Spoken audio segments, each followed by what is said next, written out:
Hello friends and dear students, welcome back to my YouTube channel SS Pediatrics.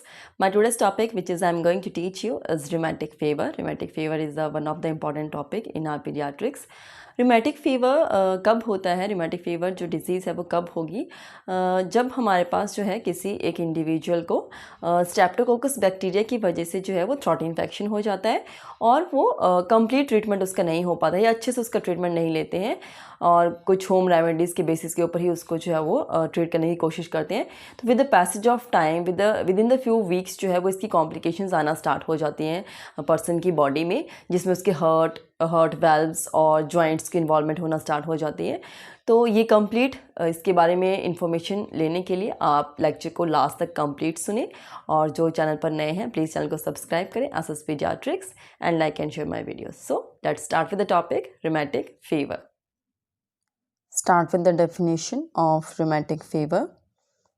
Acute rheumatic fever is a systemic disease of childhood, often recurrent, that follows Group A beta hemolytic streptococcal infection. Acute traumatic fever जो है एक systemic disease है जो usually childhood में होता है, बच्चों में ज़्यादा देखने को मिलती है ये कंडीशन और ऑफन रिकरेंट होती है, बार बार हो सकता है और जो रीज़न मेन है that is the group A beta hemolytic streptococcal infection की वजह से होता है।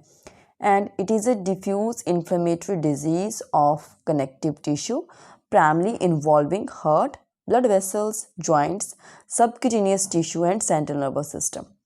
So ये एक diffuse inflammatory disease है of connective tissue. Diffuse inflammatory disease में क्या होता है? When these connective tissues become inflamed, this can harm the proteins and surrounding areas of the body. Next is the etiology. Rheumatic fever is an immunologically mediated inflammatory disorder which occurs as a sequel to group A streptococcal pharyngeal infection. Next is the multisystem disease affecting the heart, joints, brain, cutaneous and subcutaneous tissue, and acute rheumatic fever remains an important preventable cause of cardiac disease, and it is most common in children between the age group of 6 to 15 years, and a family history of rheumatic fever and lower socioeconomic status are additional factors which somewhere leads to the increasing rate of this condition, which is rheumatic fever.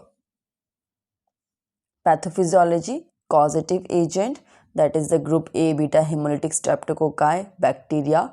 If that is left untreated with the sore throat, then that leads to the rheumatic fever, and all layers of heart and mitral valve become inflamed, and as this inflammation is increased, that leads to the vegetation formed. Here the meaning of vegetation means the bacteria rapidly grow and form the colonies, and with this vegetation this produce enzymes which destroying the surrounding tissues, and that leads to the valvular regurgitation and stenosis, and which leads to the heart failure.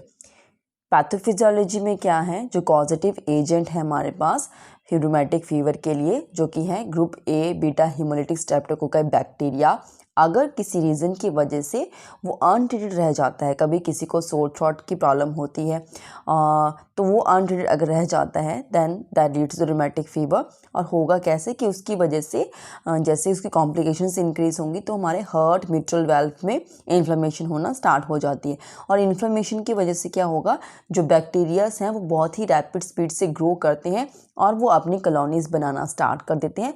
With those colonies, उन colonies से क्या होगा, जो bacterial colonies होती हैं वो different types of enzymes को produce करते हैं, और वो एंजाइम्स जो हैं जिस भी एरियाज़ में वो बैक्टीरियल कॉलोनीज़ की फॉर्मेशन हुई होती है उस एरियाज़ में जब वो एंजाइम की प्रोडक्शन इंक्रीज़ होती है तब वो सराउंडिंग जो टिश्यूज़ होते हैं उस एरिया के उनको भी डिस्ट्रॉय कर देता है। That leads to the valvular regurgitation and stenosis and heart failure.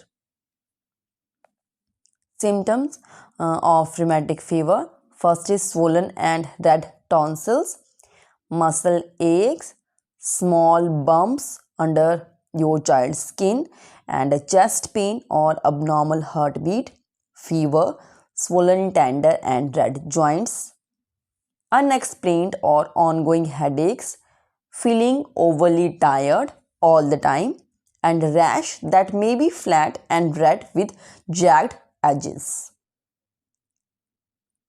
This is the diagnostic criteria for rheumatic fever, which is named as a Duckett-Jones diagnostic criteria.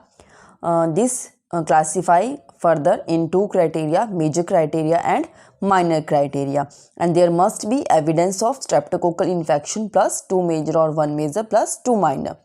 अगर डकेट जॉन्स डायग्नोस्टिक क्राइटेरिया के basis के ऊपर अगर हमें किसी को diagnose करना है फॉर द रिमेटिक फीवर, तो वहाँ पर हमारे पास एविडेंस होना चाहिए स्ट्रेप्टोकोकल इन्फेक्शन का, तो एविडेंस होना ही चाहिए, प्लस जो मेजर क्राइटेरिया की जो कंडीशंस दी गई हैं इनमें से कोई 2 या 1 कोई कंडीशन वहाँ पे प्रेजेंट होना ज़रूरी है पेशेंट में, और 2 condition from the minor criteria.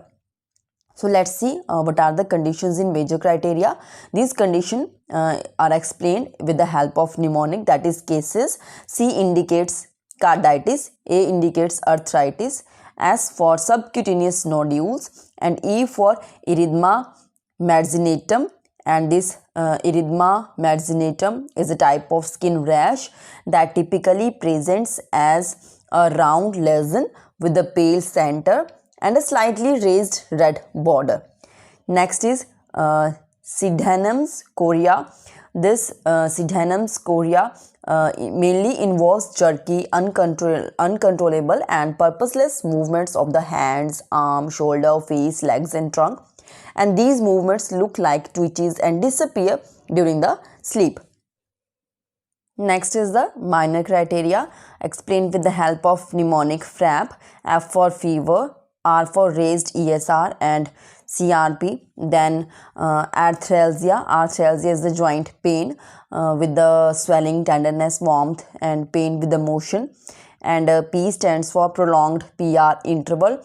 And this prolonged PR interval indicates the slowing of conduction between the atria and ventricles, usually due to slow conduction through the atrioventricular node. And previous rheumatic fever का अगर history होता है किसी का, then next is the treatment. Involves 4 steps. First is primary prevention, then second is anti-inflammatory treatment, third is the supportive management and management of the complications, and fourth is the secondary prevention. Prevention of rheumatic fever. First is the primary prevention. It includes prompt identification of sore throat and rapid confirmation of streptococcal etiology and treatment with the penicillin. Secondary prevention, it consists in giving long acting benzathine penicillin. The dose is 1.2 million units once every 3 weeks or 0.6 million units every alternate weeks, depend upon the age of the patient. And step 3, supportive management and management of the complication. In this, adequate bed rest is to be advised to the patient, and with the treatment of the congestive cardiac failure, usually with the digitalitis and diuretics, and treatment of chorea with the diazepam and haloperidol, and rest to the joints and supportive splinting. Next, step 4, secondary prevention of rheumatic fever. So there are the number of medications are to be explained in this as the agent with the specific dose and with the mode of the administration of those medications. For individuals allergic to the penicillin and sulfadiazine, erythromycin is to be given orally with the dose of 250 mg twice daily. And in high risk situations, administration every 3 weeks is justified and recommended. So this is all about my today's topic, rheumatic fever. I hope you all were clear with the topic rheumatic fever. ऐसे ही और interesting topic अगर आप सुनना चाहते हैं regarding the paediatrics, so please मेरे channel को subscribe करें SS paediatrics, and please like and share my videos. Thank you.